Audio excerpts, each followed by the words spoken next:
Injil kita pada hari ini diambil dari Injil Yesus Kristus menurut Santo Yohanes bab 4 ayat 43 sampai dengan 54. Sekali peristiwa Yesus berangkat dari Samaria dan pergi ke Galilea, sebab ia sendiri telah bersaksi bahwa seorang nabi tidak dihormati di negerinya sendiri. Setelah Yesus tiba di Galilea, orang-orang Galilea pun menyambut dia, karena mereka telah melihat segala sesuatu yang dikerjakan Yesus di Yerusalem pada pesta itu, sebab mereka sendiri pun turut ke pesta itu. Maka Yesus kembali lagi ke Kana di Galilea, di mana ia membuat air menjadi anggur. Dan di Kapernaum ada seorang pegawai istana yang anaknya sedang sakit. Ketika pegawai itu mendengar bahwa Yesus telah datang dari Yudea ke Galilea, pergilah ia kepadanya, lalu meminta supaya Yesus datang dan menyembuhkan anaknya, sebab anaknya itu hampir mati.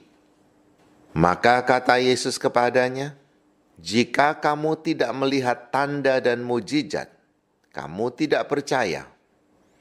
Pegawai istana itu berkata kepadanya, "Tuhan, datanglah sebelum anakku mati." Kata Yesus kepadanya, "Pergilah, anakmu hidup." Orang itu percaya akan perkataan yang dikatakan Yesus kepadanya, lalu pergi. Ketika ia masih di tengah jalan, hamba-hambanya telah datang kepadanya dengan kabar bahwa anaknya hidup. Ia bertanya kepada mereka, "Pukul berapa anak itu mulai sembuh?" Jawab mereka, "Kemarin siang pukul 1 demamnya hilang." Maka teringatlah ayah itu bahwa pada saat itulah Yesus berkata kepadanya, "Anakmu hidup." Lalu ia pun percaya, ia dan seluruh keluarganya.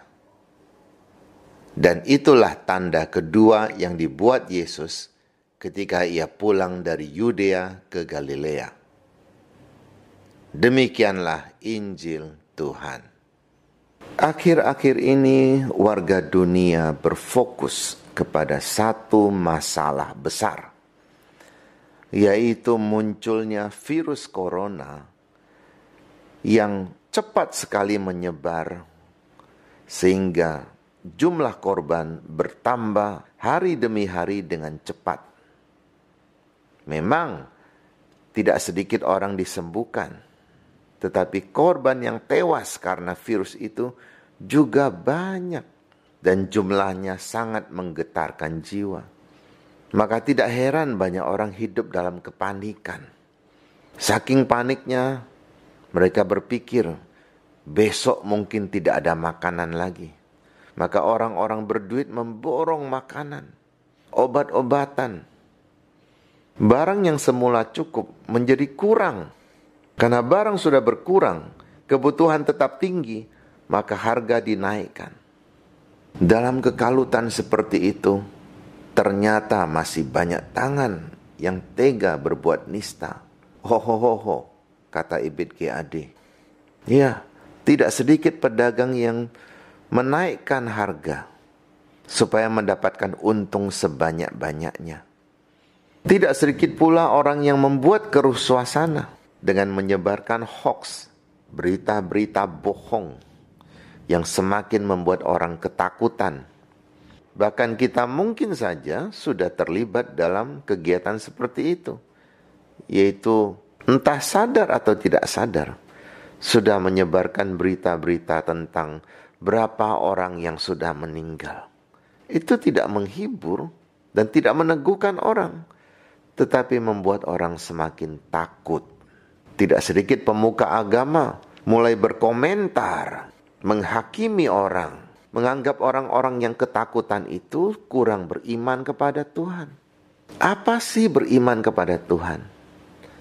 Apakah dengan beriman saja dan kita tidak buat apa-apa, lalu hidup kita akan selamat.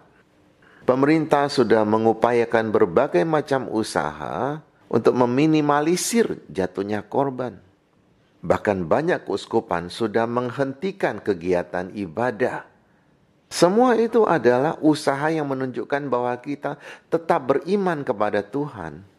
Beribadah bersama memang perlu, penting, menyenangkan. Tetapi jika dengan berkumpul ramai-ramai seperti itu, resiko penularan penyakit semakin bertambah, maka sebaiknya ibadah ditunda dulu. Sebaiknya umat kembali ke rumah masing-masing dan berdoa bersama keluarganya. Siapa tahu pada saat seperti inilah keakraban keluarga akan semakin terbangun setelah sekian lama diabaikan. Kita tidak boleh dengan gampangnya menghakimi orang bahwa kalau orang tidak beribadah, itu berarti mereka lebih takut kepada corona daripada kepada Tuhan. Jika kita tidak bekerja sama dengan pemerintah, dengan gereja, maka kita ini sebenarnya orang yang ikut memperkeruh suasana, ikut membuat masalah menjadi semakin besar. Apakah itu sikap orang beriman? Jelas bukan. Hari ini dalam Injil kita melihat ada seorang pegawai istana datang kepada Yesus. Anaknya sakit berat. Saking beratnya, maka keluarganya menganggap anak itu seakan-akan sudah mati. Sehingga ketika anak itu sembuh, mereka mengatakan, anakmu hidup kembali. Ada banyak orang yang fisiknya belum mati, tapi jiwanya sudah mati oleh ketakutan. Penyakit mungkin belum menjangkiti orang itu, tetapi ketakutannya sudah membuat ia seakan-akan mati. Bagi orang yang jiwanya sudah mati seperti itu, apapun usaha baik yang kita tawarkan kepadanya, itu tidak akan menolong dia, karena ia tidak percaya. Peristiwa dalam Injil hari ini, ketika Yesus mengatakan anakmu hidup, sungguh anaknya hidup kembali. Tapi sebenarnya bukan hanya anak itu yang hidup. Ayah dari anak itu juga hidup kembali. Sebab ia kembali mempunyai harapan. Yang mengatakan kepada dia anakmu hidup adalah Yesus. Orang yang dia percaya sebagai seorang nabi. Sebagai seorang penyembuh. Seorang yang bisa menjadi harapan dia. Setelah ia menemukan anaknya sembuh, ia dan seluruh keluarganya percaya kepada Tuhan. Jadi percaya itu bukan satu hal yang berjalan sendiri. Satu orang percaya, maka semua orang yang berkaitan dengan orang ini ikut percaya. Hidup kita ini tidak pernah sendiri. Kita bisa memberi pengaruh yang baik kepada orang-orang di dekat kita, juga bisa memberikan pengaruh buruk kepada orang-orang yang dekat pada kita. Tidak bisa kita mengatakan, hidup saya sendiri, saya mau buat apa saja terserah saya. Apa urusannya saya dengan orang-orang di sekitar saya? Kita tidak bisa mengatakan demikian. Maka dalam situasi seperti ini, baiklah kalau kita tetap mengikuti anjuran pemerintah untuk tetap tinggal di rumah. Kalau tidak terlalu penting, jangan keluar rumah. Menjaga kebersihan, menjaga jarak, hindari kegiatan yang harus bersentuhan dengan banyak orang. Termasuk di dalam rumah juga, tidak usah lakukan kegiatan yang memerlukan kontak fisik.